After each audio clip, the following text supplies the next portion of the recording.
Bismillahirrahmanirrahim. Assalamualaikum warahmatullahi wabarakatuh.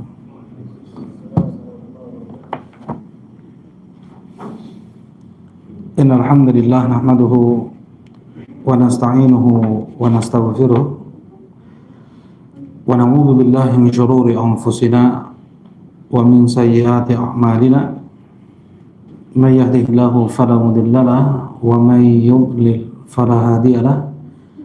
Asyhadu an la ilaha illallah wahdahu la syarika lah wa asyhadu anna Muhammadan abduhu wa rasuluh sallallahu alaihi wa ala alihi wa sahbihi wa sallama tasliman katsiran amma ba'd.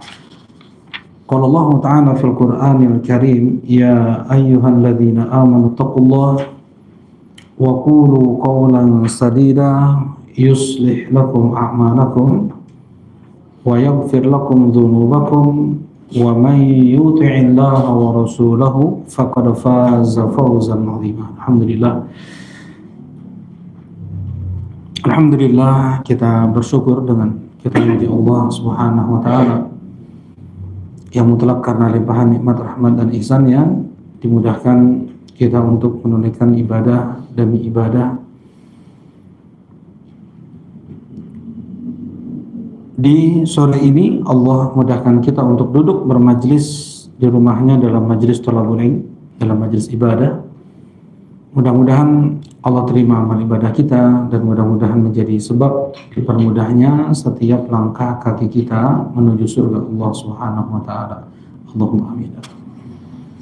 Nah, insyaallah pada kesempatan sore ini kita akan melanjutkan kajian Kitab Tauhid yang disusun oleh Syekh Muhammad Ibn Abdul Wahhab An-Najdi rahimahullah ta'ala.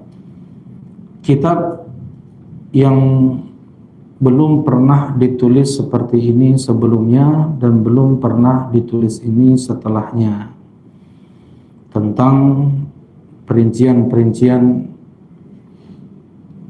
at-tauhid dan lawan dari at-tauhid, yaitu asyirku billah, sehingga seseorang paham betul apa itu at-tauhid, ya, apa itu Islam yang dibawa oleh Nabi Sallallahu Alaihi Wasallam. Nah, kita masuk bab yang baru, yaitu bab maja'a anna sababa kufri bani Adam wa tarkihim dinahum huwal ghulu fis shalihin. Bab dalil-dalil yang datang bahwasanya sebab terjadi kekufuran pada anak Adam, sebab mereka meninggalkan agama para nabi mereka adalah berlebih-lebihan terhadap orang soleh. Sebab kekufuran, ya, terjadi pada manusia, dan sebab umat-umat mereka meninggalkan ajaran nabi-nabi mereka. Apa sebabnya? Al-ghulu fi sholihin, yaitu berlebih-lebihan terhadap orang soleh. Baik. Kenapa kok? Ya, Syekh rahimahullah ta'ala menyebutkan bab ini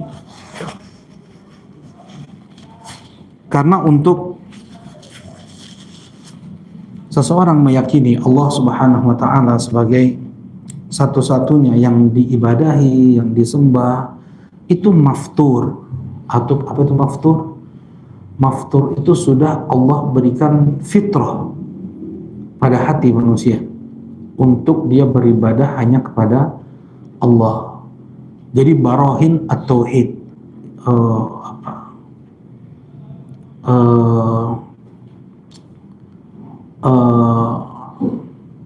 barahin tauhid, ya, artinya, ya, apa namanya, kenapa Allah Subhanahu wa taala satu-satunya yang disembah, hujah-hujah, ya, untuk Allah satu-satunya yang disembah itu sangat jelas, lebih jelas daripada matahari di siang bolong sebenarnya.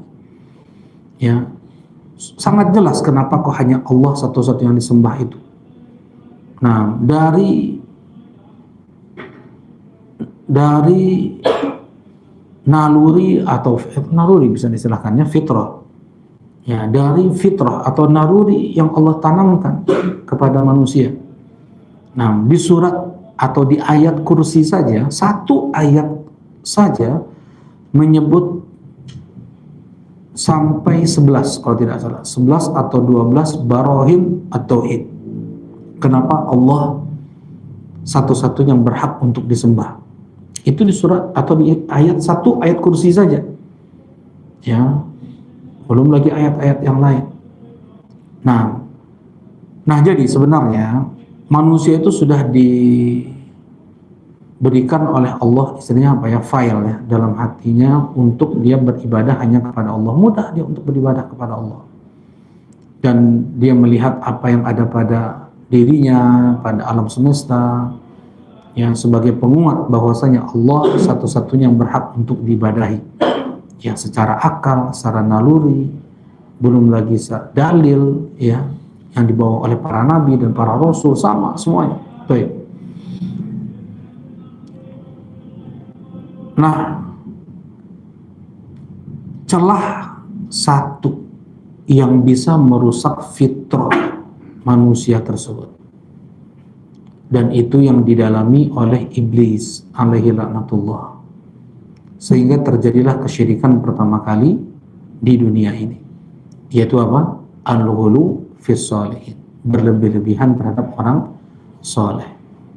Ya, kalau iblis langsung membuat berhala, mendakwahkan atau mengajak orang-orang untuk menyembah berhalanya, kecil kemungkinan untuk diikuti iblis tersebut.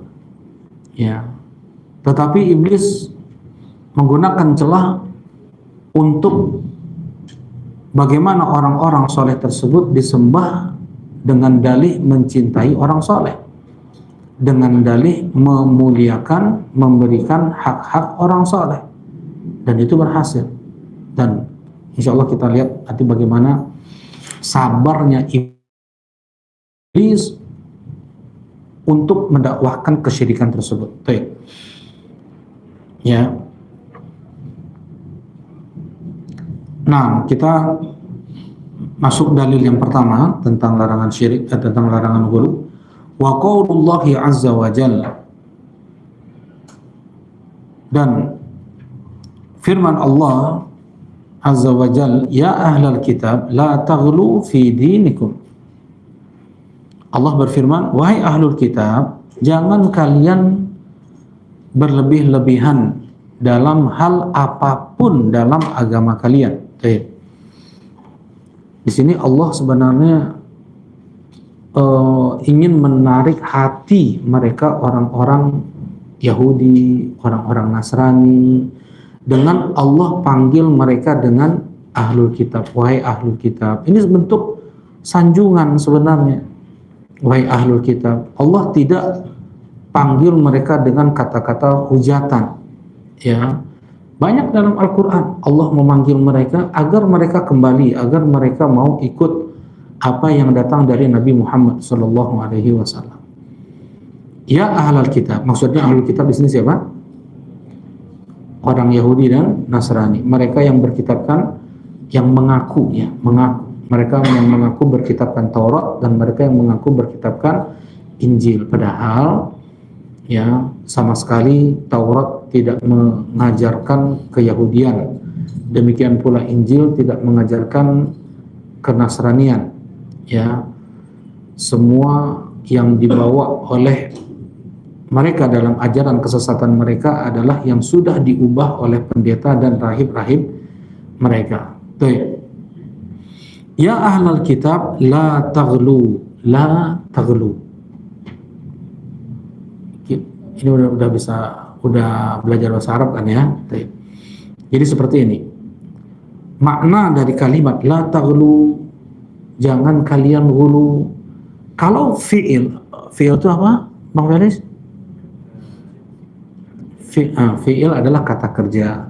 Nah, kalau kata kerja baik itu madhi, baik itu mudhari, itu mengandung dua makna.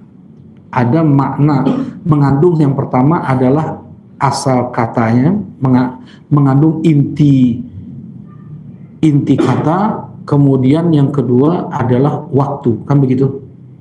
Ya, misalnya la tadribu, jangan kalian mukul. La tadribu, tadribu. Di sini fi'il apa? Tadribu. Bang tadi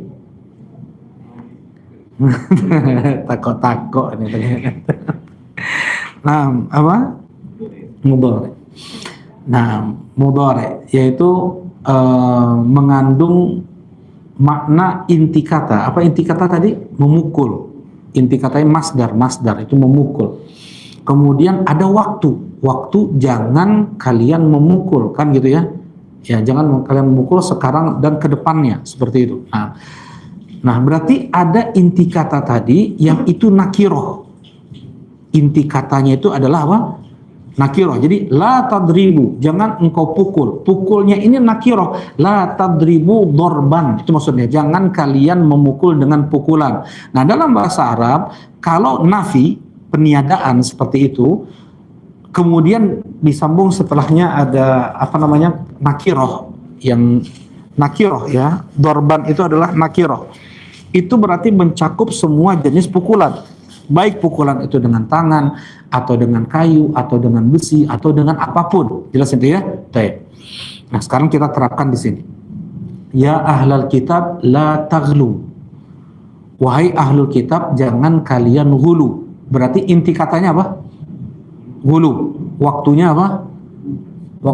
Sekarang sampai ke depan. Berarti jangan la taghlu ghuluwan, seperti itu sebenarnya. Yang terkandung dalam kalimat la taghlu itu adalah la taghlu ghuluwan. Jangan kalian melakukan berlebih-lebihan, apapun sikap berlebih-lebihan itu. Ya. Apapun sikap berlebih-lebihan itu. Dari sisi apa? Dari sisi akidah, dari sisi ibadah, dari sisi muamalah, dari sisi akhlak. Apa yang kita ambil dari Nabi pun hanya 4 ini: ibadah, akidah, muamalah, dan akhlak. Nah, yang dilarang kita untuk ghulu dalam 4 hal ini, ya, akidah, ibadah, muamalah, dan akhlak. Nah, ya ahlal kitab la taghlu fi dinikum, jangan kalian ghulu dengan ghulu apapun, jangan kalian berlebih-lebihan dengan sikap berlebih-lebihan apapun, seperti itu maknanya. Berarti mafhum ya, makna kalimat la taghlu fi dinikum, dalam agama kalian. Baik.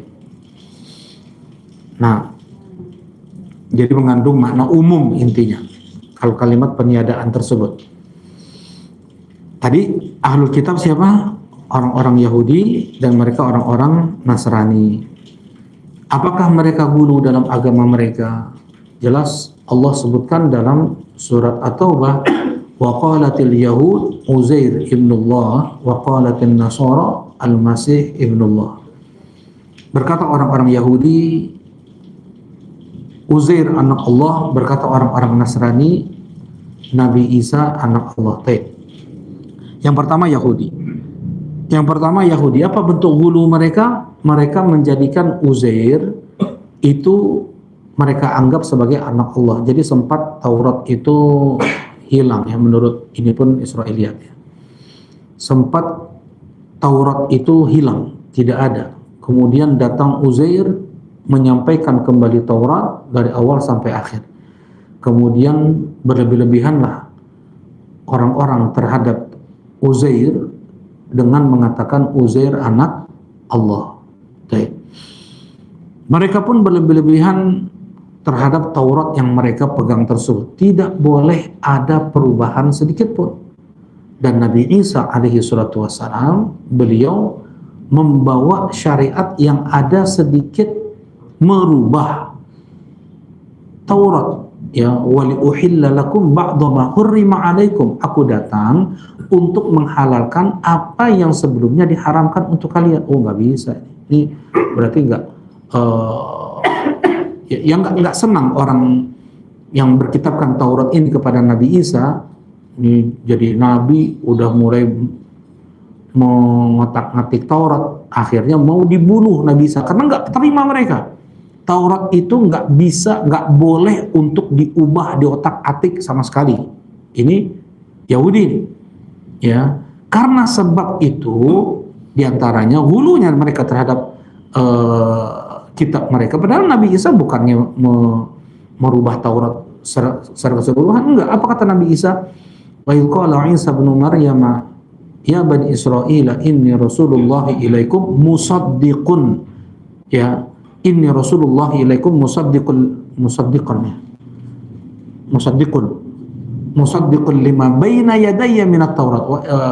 Dan berkata Nabi Isa, wahai Bani Israel, sesungguhnya aku adalah utusan Allah, datang dengan membenarkan apa yang ada di hadapan kalian dari Taurat. Jadi maksudnya Nabi Isa enggak Taurat dihapus dengan Injil, enggak. Memang syariat Nabi Isa itu adalah menyempurnakan Taurat. Jadi Taurat dipegang tetap, Injil juga apa? Dipegang tetap. Ya. Makanya orang-orang Nasrani mereka pun adalah umat Nabi Musa juga. Sekarang seperti ini.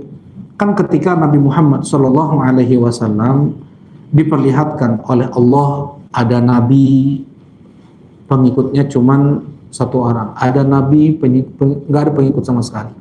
Ada nabi pengikutnya 2 orang, ada nabi pengikutnya nggak sampai 10 orang. Ada nabi luar biasa, banyak sekali pengikutnya. Fadhanantu annahum ummati. Kata Rasulullah, aku mengira mereka itu umatku. Kata Jibril, hadza Musa wa qaumuhu. Ini Musa dan kaumnya. Ya. Jadi Nabi Musa mempunyai kaum yang sangat banyak. Padahal kalau kita lihat jumlah Nasrani jauh lebih banyak daripada orang Yahudi, dan orang Yahudi mereka tidak pernah mendakwahkan agama mereka, enggak. Ya. Mereka itu rasis. Orang paling rasis di dunia adalah Yahudi, karena mereka bilang surga hanya untuk ras Bani Israel saja. Ya, baik. Mereka nggak pernah mendakwahkan agama mereka, tidak seperti orang-orang Nasrani. Dan kita lihat yang paling banyak diikuti, atau yang agama yang paling banyak diikuti adalah agama Kristen. Kan gitu ya. Nah, bagaimana jawabannya? Bukan artinya Nabi Isa yang paling banyak umatnya. Umat Nabi Isa pun umat Nabi Musa alaihi salatu wassalam. Jelas ya? Kenapa tadi? Karena orang-orang Nasrani mereka pun berkitabkan juga dengan kitab Taurat. Nah, mereka nggak senang. Itu sebab hulu mereka, sehingga mereka mau membunuh Nabi Isa alaihi salatu wassalam. Ya, ini hulunya ahlul kitab atau Yahudi. Sekarang hulunya orang-orang Nasrani. Apa hulunya orang-orang Nasrani? Kan Allah bilang la taghlu fi dinikum, jangan kalian hulu terhadap agama kalian. Apa hulunya orang Nasrani? Orang Nasrani banyak sektenya. Ada yang di antara mereka yang mengatakan laqad kafara alladziina qalu innallaha, telah kafir mereka yang mengatakan bahwasanya Allah adalah Isa. Jadi mereka betul-betul mengatakan Allah itu adalah Nabi Isa. Yang pertama.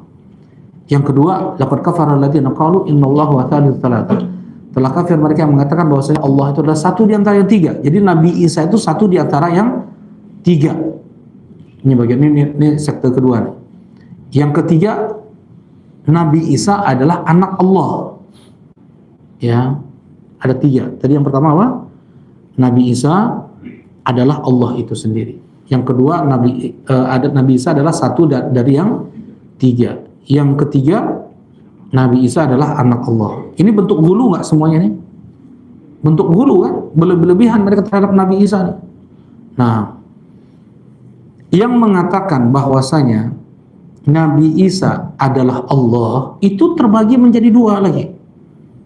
Ya, Nabi Isa adalah Allah terbagi menjadi 2, dan itu yang kemudian dianut oleh sebagian orang yang mengaku Islam, ya, sekte Ittihadiyah dan Hululiyah. Ittihadiyah dan Hululiyah. Tadi Anda bilang orang Kristen yang mengatakan Allah itu adalah Nabi Isa terbagi menjadi dua kelompok pemahaman mereka. Nah, dalam Islam ini, kelompok Islam yang menyimpang, yang sesat, bahkan mereka ini kafir, nama mereka adalah Ittihadiyah dan Hululiyah. Ya, itu paham Kristen terhadap Nabi Isa adalah Allah. Apa itu? Bagaimana Hululiyah? Hululiyah, Nabi Isa terlahir dari seorang manusia, yaitu Maryam alaiha salatu wassalam, dan terlahir pun menjadi seorang manusia, jadi bukan Tuhan. Jadi Maryam manusia, melahirkan manusia, yaitu Nabi Isa. Ya, nah setelah lahir Nabi Isa, barulah Allah yahillu fil makan, Allah bertempat pada Nabi Isa. Jelas ini? Allah bertempat pada Nabi Isa. Nah, itulah yang dikatakan Allah adalah Nabi Isa. Isa adalah Allah. Ya, baik. Kalau di Islam mereka yang mengatakan manunggaling kaulo ning Gusti, diriku sudah bersatu dengan Allah. Ya, jadi ada beberapa sebagian wali yang mengaku wali mengatakan saya sudah bersatu dengan Allah. Ya, saya sudah bersatu, berarti sebelumnya belum bersatu tuh. Ya, dengan amalan ritual tertentu baru Allah Subhanahu wa taala bertempat pada dia. Nah, ini seperti yang diyakini oleh orang-orang Kristen. Allah bertempat kepada Nabi Isa. Ya, baik. Yang pertama. Yang kedua, keyakinan orang Nasrani yaitu Ittihadiyah. Tadi apa tadi? Yang pertama apa? Hululiyah. Yang pertama Hululiyah. Yang kedua apa? Ittihadiyah. Apa itu Ittihadiyah? Nabi Isa terlahir itu sudah bercampur dengan Allah.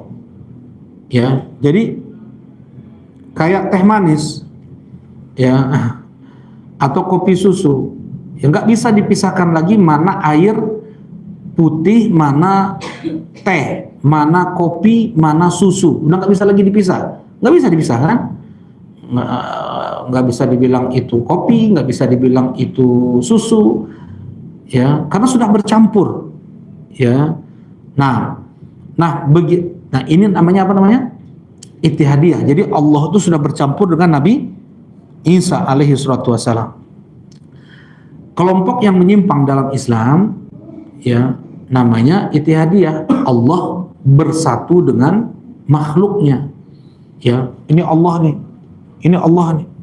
Ya, anak SD diajarkan sama guru agama kayak gitu. Ini Allah. Ya, ini Allah nih, di mana-mana Allah nih. Allah ada di situ, Allah ada di mana-mana kayak gitu. Ya, Allah ada di pohon caringin, Allah ada di kuburan ini, Allah ada di batu besar itu. Jadi kita boleh saja berdoa ke pohon ini, ke kuburan itu. Kalau sejatinya yang kita lihat itu adalah Allah, karena Allah bersatu dengan seluruh makhluknya. Jelas ini? Allah sudah bercampur. Makhluk adalah Allah, Allah adalah apa? Makhluk. Baik. Allah adalah alam, alam adalah Allah. Jelas ini? Nah, ini apa hukum mereka ini, Hululiyah dan Ittihadiyah dalam Islam? Ini orang yang mengaku Islamnya nih,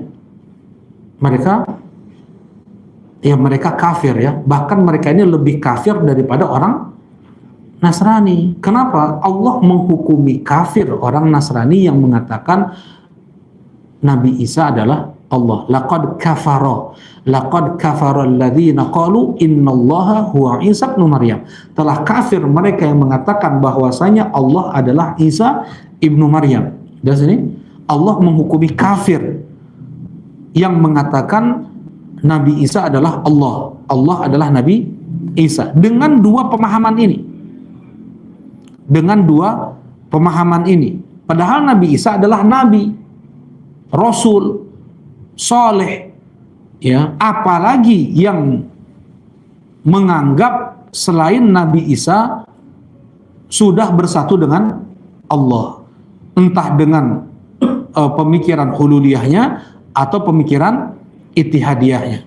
Dan mereka pun tidak meyakini ada satu orang yang bersatu dengan Allah nih. Ada banyak orang yang ululia, ada yang mengatakan 3, ada yang mengatakan 6. 6 kutub namanya. Kutub itu apa ya? Kutub itu inti. Jadi di bumi ini harus ada 6 inti. Kalau seandainya 1 inti hilang, nanti akan goyang, nggak stabil. Ya, ada yang bilang 7, ada yang bilang 11. Eta pemain inti, belencan cadangan, eta tanya sebelah. Cadangan biasanya berapa cadangan? Iman Aros, ini bener nanya. Berapa cadangan Kang Wayu? Pemain cadangan berapa? 5 ada? Iya pemain bola ini mah. Hah? 6 ya? Nah, ada yang mengatakan 11 atau lebih daripada itu, ya. Dan nggak jelas mereka ini soleh atau tidaknya. Yang sudah jelas Nabi dan Rasul saja, kemudian diyakini dia adalah Allah, Allah menghukuminya apa? Kafir. Coba. Kenapa? Walaupun dia memuliakan Nabi Isa, tetapi di sana merendahkan Allah Subhanahu wa taala. Mereka menghina Allah. Berarti kan zat Allah yang maha suci, ya, Allah Subhanahu wa taala yang maha mulia, maha agung, yang gak ada keterbatasan, gak ada kelemahan, itu disesuaikan dengan makhluk nih yang sangat lemah. Makan, minum, buang air, tidur, takut, mati, semuanya kayak gitu. Itu manusia. Nabi Isa semuanya itu ada pada Nabi Isa semuanya. Nabi Isa makan, minum. Kata Allah Subhanahu wa taala, "Mal Masih ibnu Maryam illa rasulun qad khalat minhu rusul wa ummu siddiqah kana yakuna ta'a." Tidaklah Nabi Isa kecuali hanyalah rasul yang telah berlalu rasul-rasul sebelum beliau, dan ibu beliau pun seorang siddiqah. Mereka berdua makan makanan, yang makan makanan enggak pantas untuk jadi Tuhan. Kata Allah di sini, tidaklah Nabi Isa itu adalah seorang rasul yang telah berlalu rasul-rasul sebelum beliau. Yang diangkat menjadi rasul sebelum Nabi Isa banyak kan? Dan kenapa kalian tidak menjadikan juga mereka itu sebagai anak Tuhan? Kenapa kok khusus Nabi Isa alaihi salatu wassalam? Ya, baik. Dan nggak ada bedanya Nabi Isa itu dengan rasul-rasul yang lain. Baik, barakallahu fikum. Ya, nah, jadi Allah itu nggak mentolerir, Allah tidak memberi keringanan bagi yang menyekutukan Allah, sekalipun itu dengan malaikat atau dengan nabi. Ya, Allah marah, murka terhadap dosa syirik ini karena betul-betul melecehkan Allah. Ya, perbuatan dan dosa yang paling keji, yang paling kotor, yang paling jahat dilakukan oleh manusia adalah syirik. Berarti apa? Melemahkan atau menjatuhkan atau menghina Allah Subhanahu wa taala, menyetarakan Allah dengan makhluk. Ya, baik. Nah, ini hulunya ahlul kitab. Nah, sekarang ada nggak pada orang Islam yang hulu kepada orang soleh, kepada Nabi Muhammad kah, kepada para wali kah? Ya, di sini Allah Subhanahu wa taala melarang ahlul kitab. Apa hubungannya dengan kita orang Islam? Ya ahlul kitab, la taghlu fi dinikum. Wahai ahlul kitab, jangan kalian hulu terhadap pada agama-agama kalian. Ya. Rasulullah SAW telah mengatakan, la tattabi'unna sanana man kana qablakum shibran bi shibrin wa dhira'an bi dhira' hatta law dakhalu juhra dabbin lataba'tumu. Kalian benar-benar akan mengikuti jejak-jejak orang-orang sebelum kalian, sejengkal demi sejengkal, sedepa demi sedepa, sampai apabila mereka masuk lubang dob sekalipun, kalian akan mengikutinya. Apakah mereka ini orang Yahudi dan Nasrani? Siapa lagi? Maksudnya Rasulullah sangat melarang orang Islam untuk menyerupai orang Yahudi dan Nasrani. Nah, tapi ada aja yang mengikuti orang Yahudi dan Nasrani, gulu terhadap agama mereka. Kalau orang Yahudi dan Nasrani mereka gulu, tadi Yahudi kepada Uzair, Nasrani kepada Nabi Isa, kalau Islam gulunya kepada siapa? Kepada Nabi Muhammad Sallallahu Alaihi Wasallam. Kalau di Indonesia ini nggak begitu jelas ya, maksudnya nggak begitu jelas nama kelompoknya. Tapi kalau di Pakistan, ya, kalau di Bangladesh memang ada golongan kelompok yang itu menyembah Nabi Muhammad Shallallahu Alaihi Wasallam. Ya, ada kalau apa namanya nih, syair-syairnya itu dibaca di Indonesia. Nah, syair Busiri namanya, syair Al-Busiri. Ya, itu dibaca. Apa yang terkandung di dalamnya? Wa min judika dunya wa min judika, dan termasuk dari kedermawananmu ya Rasulullah adalah dunia ini dan juga akhirat. Jadi yang bikin dunia dan juga akhirat siapa? Nabi Muhammad sallallahu alaihi wasallam. Wa ilmuka ilmul lauhi wal qalami, dan ilmumu adalah ilmu lauhul mahfud dan juga ilmu qalam. Ilmu gaib. Ini berlebih-lebihan enggak ini? Menyetarakan Nabi Muhammad dengan Allah kan? Menyetarakan Nabi Muhammad dengan Allah. Bahkan sampai agak sedikit mencela Allah ini. Busiri saya mengatakan dan apa ya? Enggak hafal ininya. Dan mukjizat yang Allah berikan kepadamu itu kurang, ya Rasulullah. Seharusnya disebut saja namamu di hadapan orang mati, mereka harusnya sudah hidup kembali. Sampai seperti itu mereka berlebih-lebihannya terhadap apa? Nabi Muhammad SAW. Itu dibaca sama orang-orang Indonesia, itu dibaca. Cuman mereka sebagian nggak paham kali ya. Nah, kemudian juga berdoa ke Nabi Muhammad SAW, ya man tahillu lahul masyakil, wahai yang dapat memecahkan segala macam persoalan, ya qadiyal hajat, wahai yang dapat memberikan segala macam kebutuhan. Nah, dalam salawat sebagian yang dibaca isinya hulu terhadap Nabi Muhammad Sallallahu Alaihi Wasallam. Ya, dijadikan tempat berdoa, disejajarkan dengan Allah. Yang bisa memenuhi segala macam kebutuhan siapa? Hanya Allah. Yang bisa memberikan jalan keluar dari segala macam persoalan siapa? Hanya Allah. Tapi itu ditujukan kepada Nabi Muhammad Sallallahu Alaihi Wasallam. Ada yang sujud ke kuburan Nabi Sallallahu Alaihi Wasallam. Ya, ada yang sujud ke kuburan-kuburan orang soleh. Nah, ya banyak di Indonesia juga sekarang. Itu sih ada juga mereka yang nyembah kuburan-kuburan wali, berdoa ke kuburan wali. Nah, ini bentuk hulu terhadap orang-orang soleh, dan yang mereka contoh adalah ahlul kitab. Ya, baik. Kita masuk hadis yang berikutnya. Wa fi sahih Ali bin Abbas radhiyallahu taala anhuma fi qouli ta'ala wa qalu la tadharunna alihatakum wa la tadharunna wadda wa la suwa'a wa la yaghutha wa ya'uqa wa nasra. Ya, di sahih Muslim, Bukhari Muslim, muttafaqun alaih. Dari Abdullah bin Abbas radhiyallahu taala anhuma, beliau menafsirkan ayat surat Nuh ayat 23. La tadharunna alihatakum, jangan kalian diam, jangan kalian biarkan Tuhan-Tuhan kalian dicela oleh Nuh. Maksudnya bela Tuhan-Tuhan kalian itu. Bela oleh kalian Wad, Suwa', Yahud, Ya'uq, dan Nasr. Ya.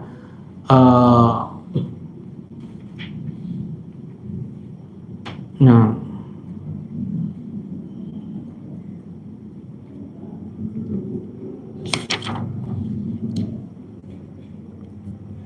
Baik. Kemudian ditafsirkan oleh Abdullah bin Abbas ayat ini, qala hadhihi asma rijal sholihin min qaumi Nuh.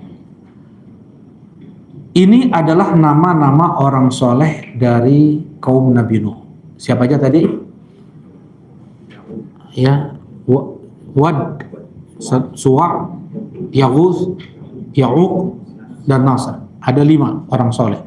Nama orang soleh, kata Abdullah ibn Abbas. Falamma halaku, ketika mereka meninggal, auha syaitan ila qaumihim, setan membisikkan kepada kaum 5 orang soleh ini, anusibu ila majalisihim allati kanu yajlisuna fiha ansaba, buat patung di tempat-tempat di mana mereka biasa duduk-duduk, nongkrong-nongkrong, ya.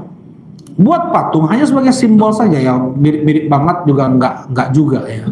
Ya, tapi bikin simbol. Ini patung ini Wad, patung ini Suwa, patung ini Yahud, patung ini Ya'uq dan Nasr. Wasammuha bi asma'ihim, kemudian namakan patung-patung tersebut dengan nama-nama orang soleh tadi. Fafa'alu, dibisikan. Ya, itu ya. Yang namanya setan, namanya iblis, dia nggak pernah maksa. Ya, nggak pernah maksa seseorang untuk minum khamr. Diambil tangan kita, kemudian dipegangnya botol khamr ini, kemudian dimasukkan ke mulut kita. Ada iblis seperti itu? Nggak ada. Nggak pernah juga ada iblis dia pegang tangan kita harus teken tanda tangan riba nih. Ya, kredit rumah riba. Dipaksa tangan kita nih. Atau iblis misalnya suruh kita berjudi. Sekarang judi kan bisa pakai handphone ya katanya. Slot-slot tuh ya. Cuma ayo pencet misalnya, pencet. Nah, iblis tidak pernah dia memaksa. Ya, kata iblis gimana?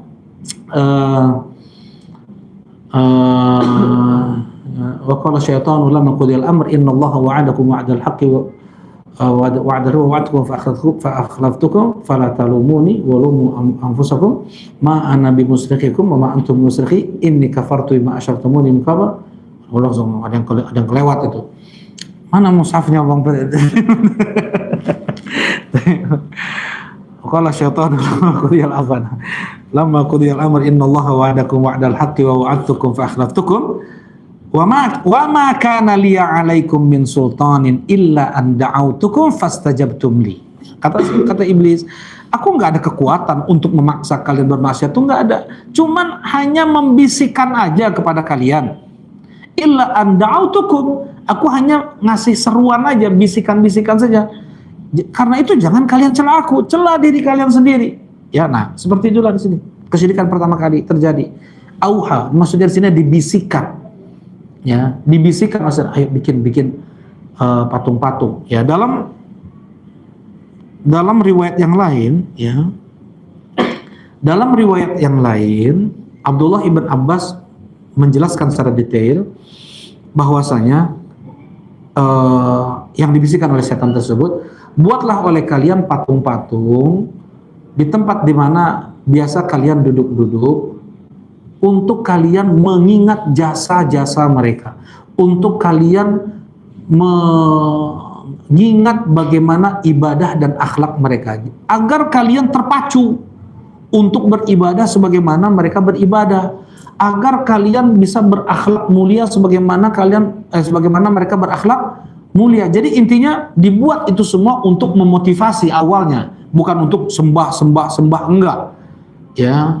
Jadi untuk mengenang mereka sehingga terpacu mereka untuk beribadah sebagaimana orang-orang soleh tersebut beribadah. Fafa'alu, mereka lakukan itu. Walam tu'bad, dan tidak disembah, tidak diibadahi. Hatta idza halaka ulaik, dan sampai mati nih, orang yang membuat patung itu udah mati. Anak-anaknya, generasi anaknya muncul. Itu pun belum disembah juga. Mereka masih tahu bapak kami dulu bikin patung-patung tersebut. Kan mereka juga ngelihat tuh bapak-bapak mereka bikin patung itu, mereka lihat juga. Namanya juga anak-anak masih tahu ya. Dan nggak disembah, nggak ada disembah. Ya, ini sabar nggak iblis nih? Coba, soalnya umur mereka berapa tuh? 1000 tahun bisa jadi kan? Bersabarnya iblis sampai 1000 tahun, 1000 tahun, 1000 tahun. Ya sampai ada riwayat cucu dari cicitnya baru udah hilang. Ya, cucunya masih tahu, oh dulu kakek kita bikin itu bukan untuk disembah, tetapi untuk memotivasi kita saja agar beribadah sebagaimana mereka beribadah. Nah, sampai generasi yang, nah di sini apa kata Abdullah bin Abbas, wa nusiyal ilm, sampai ilmu tidak diajarkan lagi. Jadi bapak nggak mengajarkan ilmu agama lagi kepada anaknya, nggak mengajarkan tauhid, nggak memperingatkan anaknya dari bahaya kesyirikan. Nusiyal ilm. Ya, nah seperti inilah kalau sudah tidak ada majelis ilmu, kalau sudah tidak ada lagi para dai, nggak ada lagi para guru-guru agama, maka seperti ini. Ubidat. Kemudian disembahlah apa? Patung tersebut. Ya, kata Rasulullah sallallahu alaihi wasallam, innallaha la yantazi'ul ilm intiza'an min sudurir rijal. Sesungguhnya Allah tidak mencabut ilmu dari dada-dada para ulama begitu saja. Allah mampu nggak untuk mencabut ilmu dari dada-dada para ulama? Langsung hilang begitu saja? Bisa ya. Ya. Nah, bahkan Nabi Muhammad Shallallahu Alaihi Wasallam, Allah bisa cabut semua wahyu yang pernah Allah wahyukan kepada Nabi Muhammad. Al-Fatihah tiba-tiba lupa Rasulullah SAW, nggak ingat. Bisa nggak Allah lakukan seperti itu? Allah bilang di mana? Di surat apa? Di surat Al-Isra. Mana dalil? Coba. Masya Allah.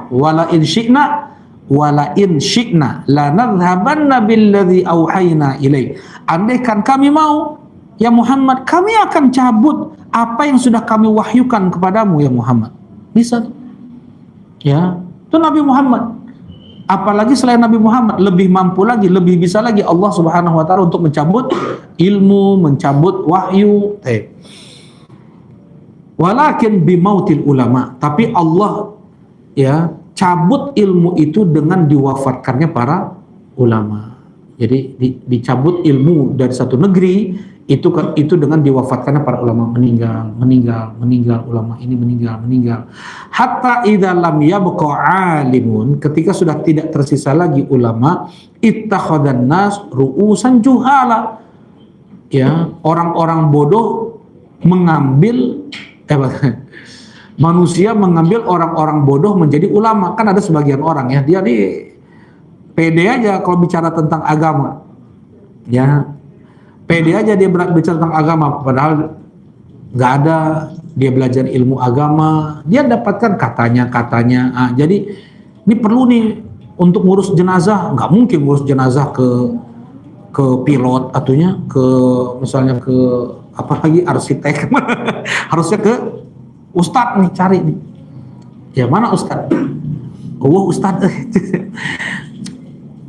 Kan geus haji, geus ustadz lah. Penting mah geus haji. Udah.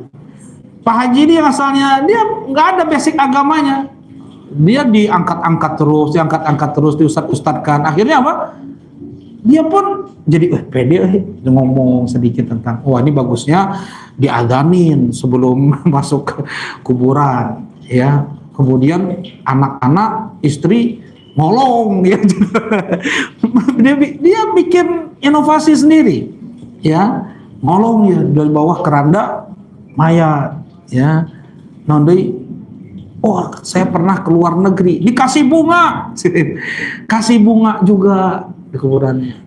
Nah seperti itulah, ittakhadhan nas ru'usan juhala fasu'ilu, kemudian mereka ditanya-tanya tentang permasalahan agama ya, fa'aftau bi ghairi, gengsi dong, nggak tahu jawabannya.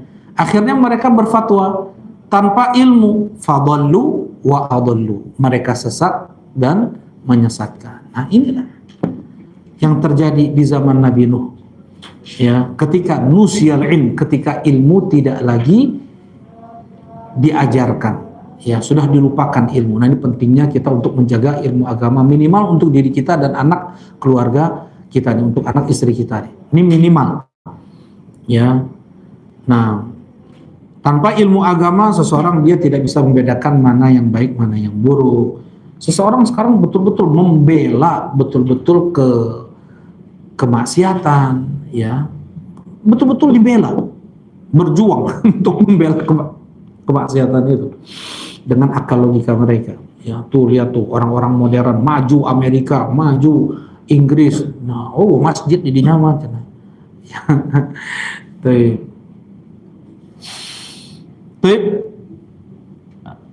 Nah ini bagaimana bentuk kesyirikan pertama kali terjadi di bumi, di dunia ini adalah karena sebab al-ghulu fi sholihin, berlebih-lebihan terhadap orang soleh. Ini celah yang dilihat oleh iblis, dan ini sampai sekarang ya, banyak orang yang dipandang soleh kemudian mati, dibangun di atas kuburannya masjid, ditawafi kuburannya, dijadikan tempat berdoa, i'tikaf di dekat kuburannya. Nah kemudian juga orang-orang Yahudi dan orang-orang Nasrani sudah kemudian menjadi syiar mereka, sampai Rasulullah mengatakan laknatullah 'alal yahud wan nasara takhudhu qubur anbiya'ihim masajid. Laknat Allah untuk orang Yahudi, untuk orang Nasrani yang telah menjadikan kuburan-kuburan nabi mereka sebagai masjid. Ya, ketika Rasulullah sallallahu alaihi wasallam sedang sakit parah, didatangi oleh Ummu Salamah dan Ummu Habibah. Mereka pernah hijrah ke tanah Habasyah, melihat gereja megah luar biasa, banyak lukisan-lukisan bagus di dalamnya. Kata Rasulullah sallallahu alaihi wasallam,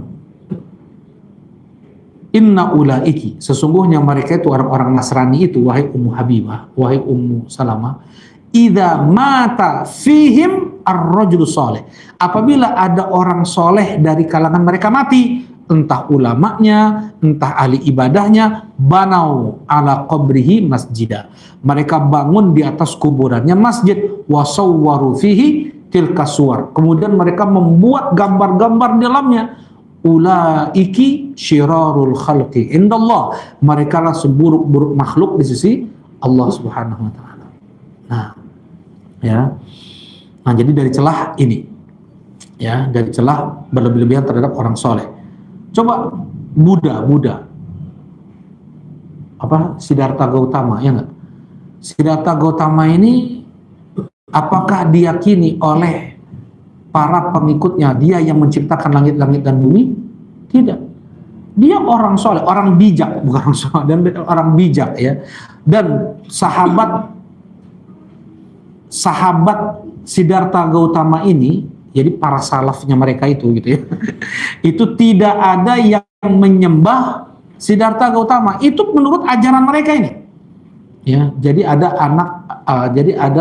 mahasiswa Universitas Islam Madinah, ya, yang dari Thailand, itu bikin tentang ini nih, tentang Buddha, ya, tulisan tentang Buddha, ya. Jadi intinya apa, ya, sahabat Siddhartha Gautama, gitu, ya, sahabat Siddhartha, mereka nggak ada satupun yang menyembah Siddhartha Gautama ini, ya. Kemudian yang di bawah-bawahnya dialah yang mulai menyembah, kemudian gulu terhadap Siddhartha Gautama. Demikian pula orang-orang Nasrani, ya, orang-orang Nasrani ada sekte yang namanya An-Nasara Al-Muwahhidun. Jadi ahlu tauhid dari kalangan Nasrani. Ya, ahlu tauhid, memang betul ahlu tauhid mereka ini, ya.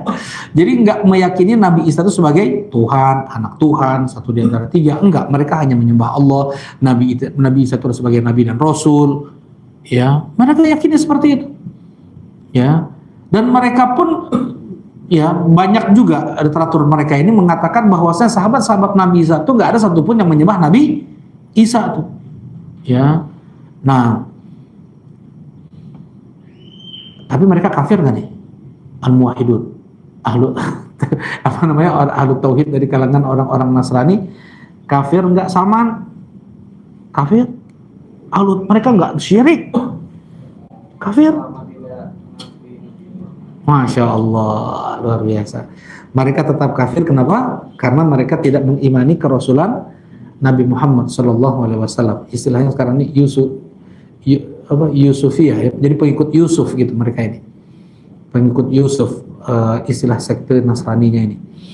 Nah, karena mereka tidak meyakini Nabi Muhammad sebagai Nabi dan Rasul, mereka tidak meyakini Al-Quran sebagai kitab suci, sekalipun mereka hanya beribadah kepada Allah, meyakini Nabi Isa adalah Nabi dan Rasul, tetap mereka dihukumi kafir.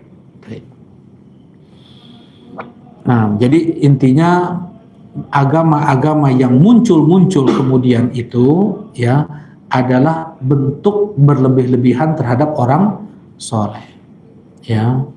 Nah, qala Ibnu Qayyim, qala ghairu wahid minas salaf lamma matu akafu ala quburihim. Nah, berkata Ibnu Qayyim dan berkata tidak satu orang dari kalangan para salaf, banyak. Lamma matu, intinya tafsir untuk surat Nuh ayat 23. Ketika 5 orang soleh tersebut meninggal, akafu ala kuburihim, mereka beriktikaf di depan kuburannya. Summa sawwaru tamathilahum, kemudian mereka membuat berhala-berhala. Summa tala alaihimul amad fa'abaduhum, setelah lama waktu berselang, ya, disembahlah 5 orang soleh tersebut. Ya, jadi ini ada tambahan tafsir. Nah, jadi sebab mereka syirik adalah al-ghulu, berlebih-lebihan terhadap orang soleh. Baik. Nah, yang berikutnya, wa an Umar radhiyallahu taala anhu anna Rasulullah sallallahu alaihi wasallam qala la tutruni kama atratin nasara ibnu Maryam innama ana abdun faqulu abdullahi wa rasuluh. Ya, kata Rasulullah sallallahu alaihi wasallam, jangan kalian berlebih-lebihan terhadapku sebagaimana orang-orang Nasrani mereka telah berlebih-lebihan terhadap Nabi Isa ibnu Maryam. Sesungguhnya aku ini hanyalah seorang hamba, maka katakanlah hamba Allah dan Rasulnya. Di antara bentuk kemuliaan yang Allah berikan kepada Nabi Muhammad sallallahu alaihi wasallam adalah al-ubudiyah, penghambaan. Ya, Nabi Muhammad itu sebagai hamba. Semakin seseorang dia menghamba dirinya kepada Allah, maka semakin dekatlah kedudukannya di sisi Allah Subhanahu wa taala. Semakin seseorang itu sadar dalam setiap detik hidupnya dia adalah hamba Allah, dengan itu dia kerjakan perintah Allah, dia jauhi larangan Allah, maka dia adalah hamba yang paling mulia di sisi Allah Subhanahu wa taala. Betul-betul mengamalkan takwa, inna akramakum indallahi atqakum, yang paling mulia di antara kalian di sisi Allah adalah yang paling bertakwanya di antara kalian. Baik. Nah, Allah Subhanahu wa taala memuliakan Nabi Muhammad sallallahu alaihi wasallam dengan al-ubudiyah, penghambaan, ya, penghambaan. Allah Subhanahu wa taala menyebut Nabi Muhammad di surat Al-Isra.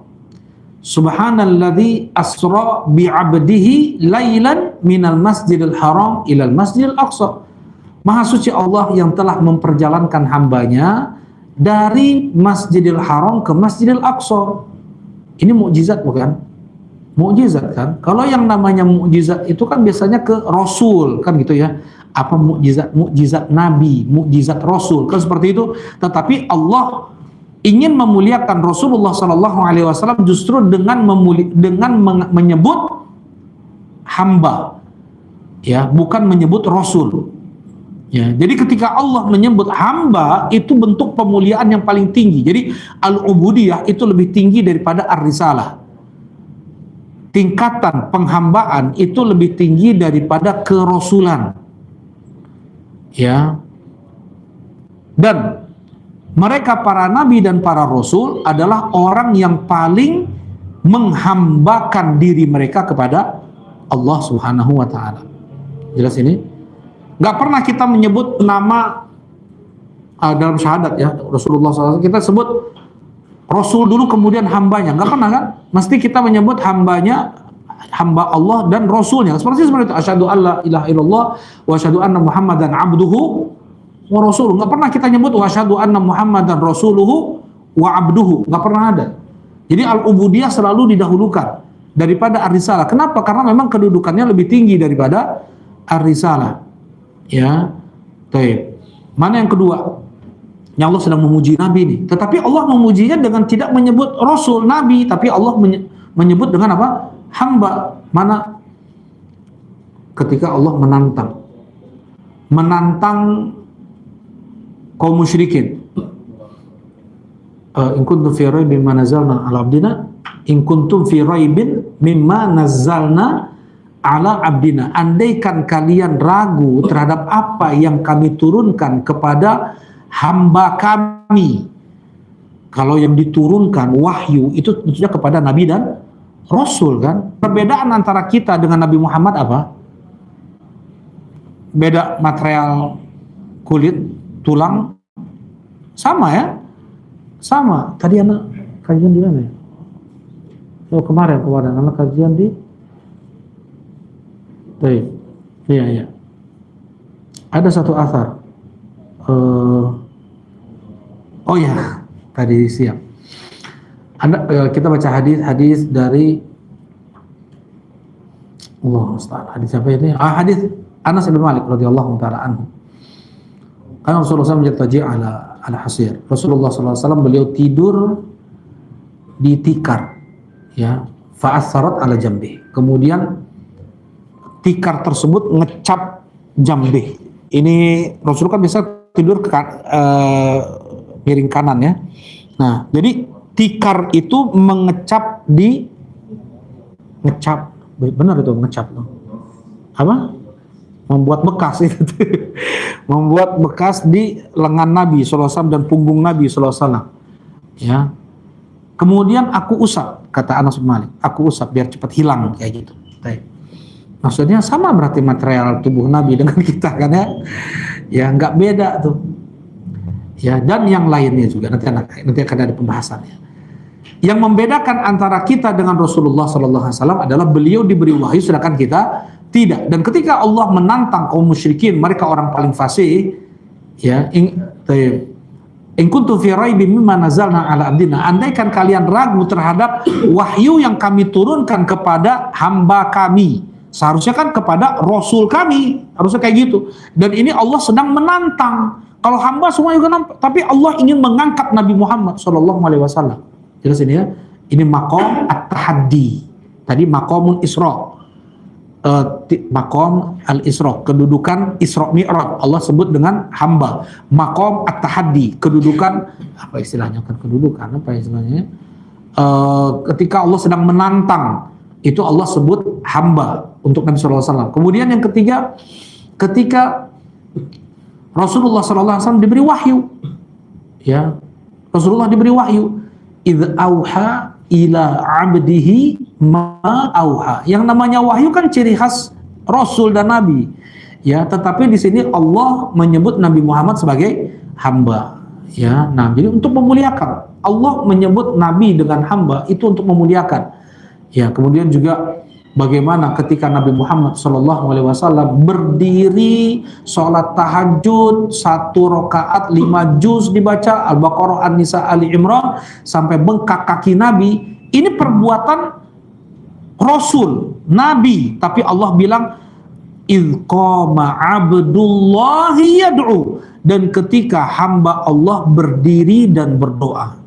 Coba, ya, maksudnya Nabi, Rasul. Yang namanya Nabi harus beribadah, ya. Dan ibadahnya Rasulullah SAW itu memang beda. Coba anak muda aja sekarang belum tentu bisa berdiri 5 juz, ya, 1 rakaat, ya. 5 juz 1 rakaat belum tentu. Ini Rasulullah SAW umur beliau udah 60 tahun. Pecah kaki Nabi, bukan biasa, pecah kaki Nabi. Kemudian ya bengkak kaki Nabi. Nah, dan Allah puji, ya, sebagai hamba Allah. Dan Rasulullah SAW sebagai hamba berarti tidak disembah, tidak diibadahi, ya, tidak disembah, tidak diibadahi, karena ada sifat-sifat manusia pada Rasulullah SAW. Ya, apa itu? Seperti Rasulullah SAW makan, Rasulullah minum, Rasulullah menikah, ya, Rasulullah punya anak. Kemudian Rasulullah SAW terkadang lupa beliau, terkadang Rasulullah sakit, ya, terkadang Rasulullah SAW juga pingsan. Ada pingsan. Kapan Rasulullah pingsan? Ketika sakit parah, ya, ketika sakit parah Rasulullah wudhu pingsan, ya. Kemudian bahkan Rasulullah SAW meninggal, ya, Rasulullah meninggal. Ini berarti sifat apa? Al-abd, sifat hamba. Jadi tidak boleh Rasulullah SAW apa namanya, nggak boleh kita meletakkan Nabi di atas kedudukan yang seharusnya. Nah, faqulu Abdullahi wa Rasuluh, maka katakanlah aku ini adalah hamba Allah dan Rasulnya. Nah,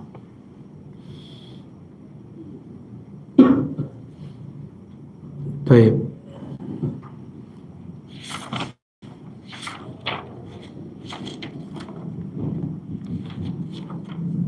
Nah, untuk Rasulnya pun ada pembahasannya juga ini sebenarnya.